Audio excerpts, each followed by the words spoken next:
開始之前請幫手訂閱，俾個 like 同埋分享出去俾你嘅親朋好友睇下啦。你嘅支持係我哋繼續做影片嘅動力。國家首艘航母遼寧艦舷號16近日喺宮古海峽作遠海訓練，卻被日本指艦載嘅殲15戰機兩度以火控雷達鎖定日本兩架 A-15戰機，批評中國製造危險。防務大臣小泉進次郎今凌晨開記者會，呢件事經世界各國各大傳媒轉載，並分聚焦日本，好危險。不過我哋綜合各方說法，發覺日本係自編自導兼自招麻煩。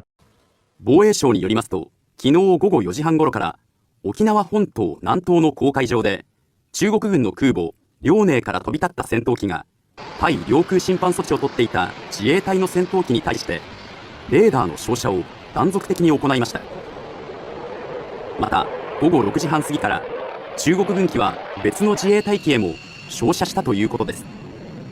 日本媒體報道嘅完全係防衛省凌晨記者會說法，小泉又話危險，又話遺憾，同澳洲官員見面時再大講一輪，首相高市早苗都加把口，好遺憾。今回のレーダー照射というのは航空機の安全な飛行に必要な範囲を超える危険な行為でございます。でこのような事案が発生したことはもう極めて残念です。で中国側には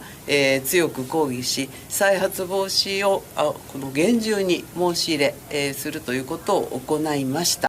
兩人你方唱罷我登場，目的只係製造輿論。就在火控雷達鎖定事件前，外媒又報道中國白手軍艦圍堵東海，營造日本被所謂大蝦勢。呢種互扯貓尾、互相印證嘅宣傳手法，係南海菲律賓漁船挑釁造成嘅衝突中多次使用過。只要細心梳理事件，就可輕易踢爆惡意謊言。首先，我哋要知道遼寧艦去遠海訓練，係訓練艦隊戰位、艦載機升空效率，同埋戰機空中實戰協同及射擊技能等，呢啲項目一定有需要實彈甚至射擊等。正如國防部新聞發言人張曉剛反擊日本指控，中方喺訓練前已事先公佈並劃設演訓區以策安全，日本戰機卻要惡意跟蹤監視，滋擾中國戰術訓練。硬闖演訓區後，卻反口誣衊中方危險操作根本係賊喊捉賊，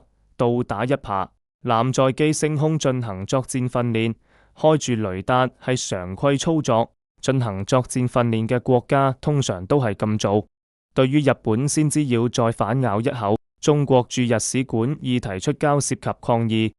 件事嘅問題核心係日本點解係都要闖入中國演訓區。至於日本話一架戰機曾被火控雷達鎖定30分鐘，調轉頭諗架機明知被警告前方有危險，30分鐘仍懶理。咁呢個不負責任嘅駕駛方有咩資格嗌慘？航空母艦與兩棲攻擊艦組成特混編隊，實現制空制海與兩棲作戰協同，是現代海軍的重要戰術組合。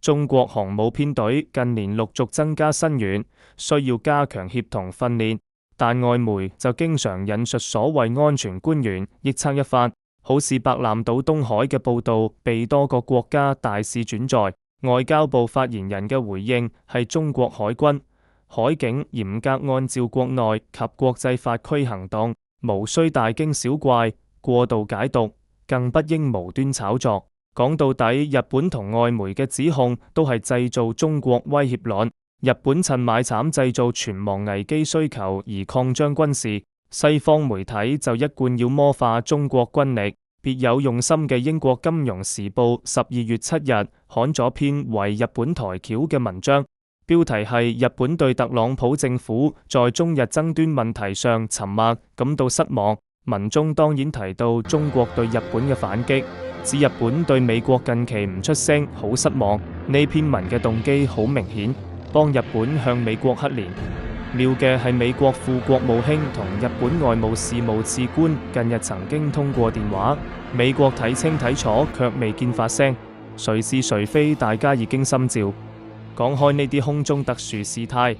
解放軍報12月4日亦披露過一件事，東部戰區海軍航空兵特種機部隊一次遠海訓練時，到遭遇外機逼近挑釁，兩機距離一度少於100公尺。以空中及戰機速度而言，呢種逼近情況十分驚險。但東部戰區只係向軍中媒體披露事件，將呢件空中對峙20分鐘嘅事件大事化小。只要東部戰區演訓嘅外機據知都係日本嘅，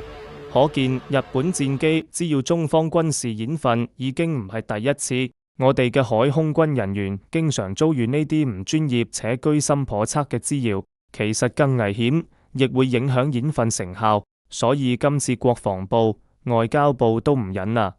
日本講遺憾提抗議，中方直接提交涉斥責喊捉賊。呢啲外交纏鬥同戰機喺空中嘅狗鬥一樣，只有打到對方脫身不得先，可以絕後患。近期中日摩擦越來越多，日本政府由右翼掌控後，政策亦更惹火。我哋都要更金睛火眼至得。